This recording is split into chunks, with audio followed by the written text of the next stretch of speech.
Toonami. Just hearing the name probably unlocks a flood of memories, right? Giant robots, epic fights, and late night anime marathons that probably kept us up way past our bedtime. For those of you who don't know or maybe just need a refresher, Toonami wasn't just a TV block, it was a gateway to anime for an entire generation. Starting way back in 1997, it brought Japanese anime and American action cartoons straight into our living room, and let's be real, it changed the game. It was Cartoon Network's answer to a Saturday morning cartoon, but cooler, with its futuristic space vibes, the legendary host T.O.M, and the soundtrack that made you feel like you were gearing up for a battle. Toonami felt like it was more than a show. It felt like it was a mission.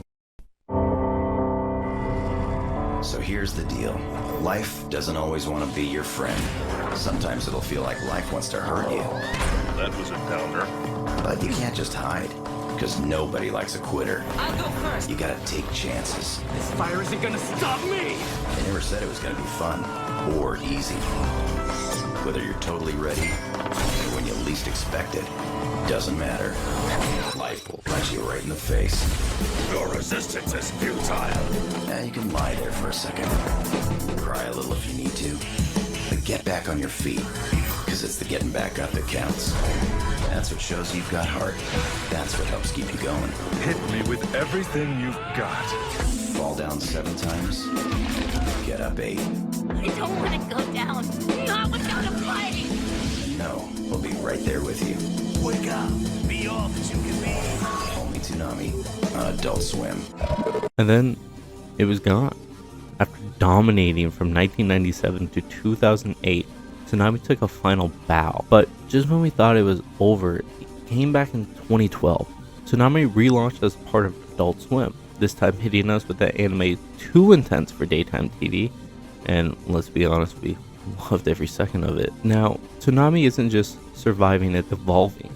In 2024, they even introduced Toonami Rewind, a throwback airing classic that made us fall in love with the lineup in the first place. Sadly, Toonami Rewind is wrapping up in December, but honestly, it's just more proof that Toonami refuses to be forgotten. It keeps adapting, surviving, and staying awesome. I mean, how many TV blocks can truly say that? So whether you grew up with Dragon Ball Z, stayed up way too late for Cowboy Bebop, or just discovered Toonami last week, one thing's for sure, this block is legendary, and it's not going anywhere anytime soon. And hey, if you want more nostalgia, epic throwback, hit that subscribe button, stick around. Trust me, we're just getting started. No, seriously, hit the subscribe button.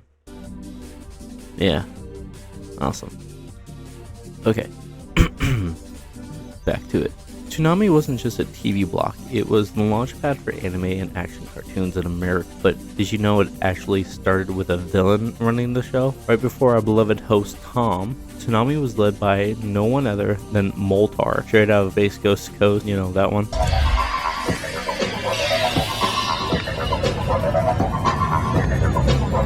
Back on March 17th of 1997, Toonami hit the airwaves with Thundercats, Voltron, and Johnny Quest. And if you're wondering, yes, it's completely took over from the Power Zone block. He produced the show from his headquarters at Ghost Planet Industries. Fast forward to 1999, and Toonami gave us its first major upgrade, enter T.O.M, Tom, a brand new host, a new spaceship called the Absolution, and a fresh mission, taking Toonami into the millennium. I mean, listen to that speech. Welcome aboard the Ghost Planet Spaceship Absolution, Cartoon Network's first and only interstellar broadcast and exploration vehicle. I'll give you the tour later. From this day forward, she is completely responsible for... How could you not feel like you were about to be aboard the coolest spaceship ever? And that's exactly what it felt like. Toonami wasn't just a show block, it was an experience. Especially with Tom, dropping gems of wisdom between shows, making you feel like you were part of something bigger. And let's not forget the late night vibes. Toonami's midnight run hit in 1999, pushing the boundaries with shows like Dragon Ball Z, Gundam Wing, Outlaw Star, and The Big O. It was just TV. It was anime after dark, with fewer cuts, more action, and even blood. For a lot of us, this was the first taste of anime that didn't hold back. But Toonami didn't stop there. They even experimented with music videos. Been a long time since we brought the noise. Thought we'd drop some beats, and the summer would bang. Friday, August 31st at midnight, we're breaking off a full hour of animated music videos in a Midnight Run special edition. We got the first 3 Daft Punk videos and the world premiere of the 4th. Better, faster, stronger. Plus all 3 Gorillaz videos, including Clint Eastwood, and Toonami videos you've never seen before. Ain't nothing changed. Toonami wasn't afraid to get experimental, and honestly that's the part what made it feel so cool.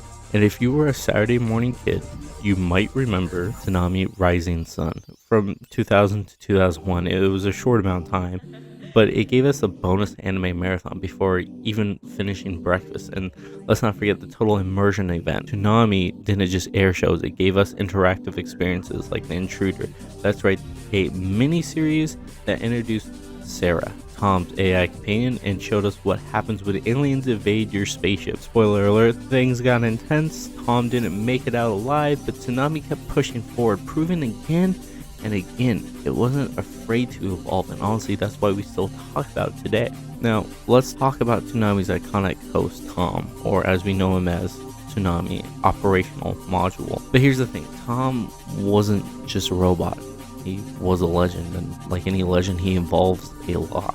It all started with Tom 1, launched in 1999. He had his bulky retro spacesuit vibe, like he was ready to explore aliens' planets or just host a killer lineup of anime. Kind of looked like a dad who drank a lot of beer. Voiced by Sonny Strait, Tom 1 felt like the cool older brother guiding us through the galaxy of action cartoons, but his journey, it was just beginning. In 2000, we got Tom 2, sleeker, sharper, and way more futuristic. This was a Tom that truly made Toonami feel like an adventure, and I think it's the most famous one. But then 2003 hit and things got real. The Intruder happened. Toonami's first total immersion event shook us to the core with Tom 2. Was literally devoured by an alien blob, and let me tell you, watching your host get taken like that was traumatizing, but Toonami didn't leave us hanging. Tom is dead. The Absolution needs a new hero. Enter Tom 2.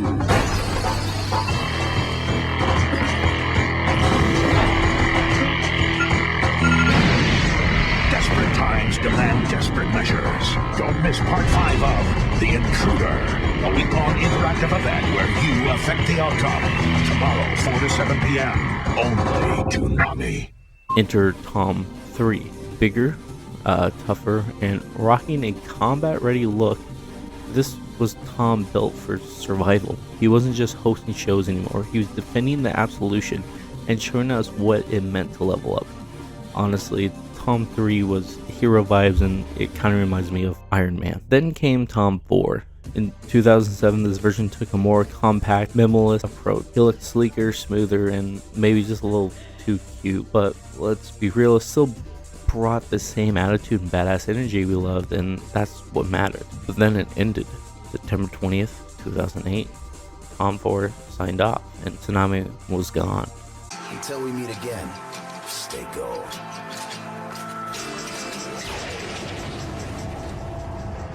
Bang.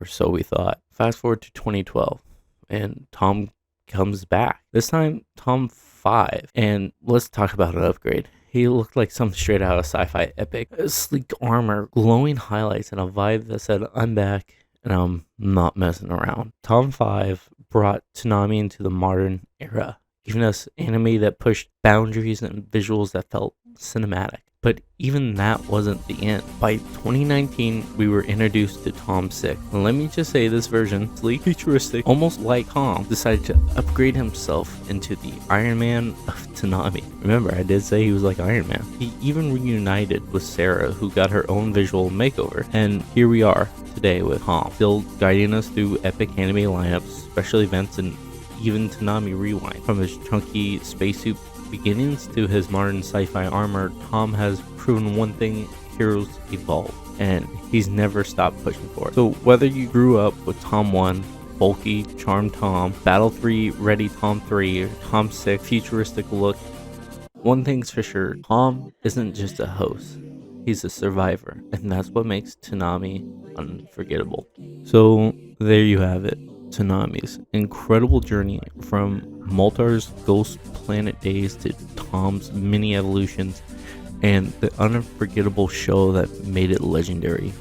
Whether it was Dragon Ball Z, Sailor Moon, or Gundam Wing, or late night anime marathons, Toonami didn't just air content, it built a legacy that's still going strong today. It's been more than just a TV block, it's been a gateway to anime, a haven for action fans, and a culture phenomenon that brought us all together. And let's be real, it wouldn't be Toonami without T.O.M, guiding the way, proving time and time again that heroes evolve just like the block itself. Now, as Toonami continues to evolve with Toonami Rewind and new anime lineups, one thing's for sure, it's not just about nostalgia, it's about the lasting impact it had on a generation of fans. So what's your favorite Toonami memory? Was it T.O.M's era, a show that blew your mind, or maybe just the vibe of late night anime marathons? Let me know in the comments below, I'd love to hear your thoughts. And hey, if you enjoyed this deep dive, don't forget to hit that like button, share with your fellow Toonami fans, and subscribe for more nostalgic content, anime talk, or everything in between. Trust me, there's a lot more where this came from. But for now, thanks for watching. Until next time, this is Lyric Reader signing off. Stay awesome, and as Tom would say, Stay gold.